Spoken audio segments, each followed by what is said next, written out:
President William Ruto says Kenya is targeting 120 billion shillings by the end of January through the sale of a 65% stake in the Kenya Pipeline Company.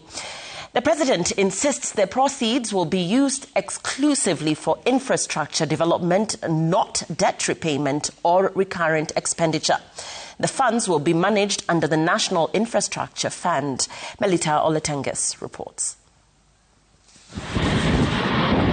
The proposed sale of 65% of the government stake in the Kenya Pipeline Company, leaving the state with 35% ownership, marks the latest push by President William Ruto's administration to raise capital through divestiture from state-owned enterprises. The Kenya Pipeline initial public offering is expected to raise 120 billion shillings, according to President Ruto, with the offer period running from January 19th to February 19th.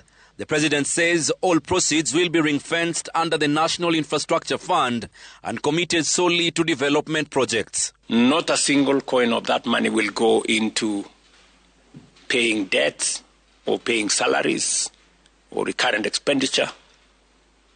It's going to be dedicated to the development of the infrastructure that is going to lift our country to the next level. Earlier this month, the president urged Kenyans to participate in the offer, saying shares would be available from as little as 200 shillings. The National Treasury plans to channel the funds into key sectors including energy, roads, water and airports under the National Infrastructure Fund. Leverage what we have today in terms of the taxes we collect, the assets that we have, the natural resources that are available within the borders of our country, to raise the requisite resources for us to drive our development in a very consequential manner.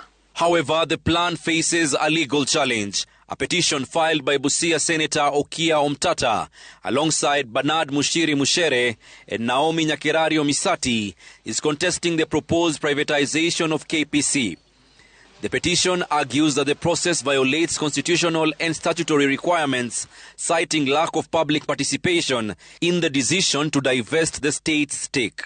The president made the remarks at State House, Nairobi, during the official dispatch of Kenya's ambassadors and high commissioners to their respective postings.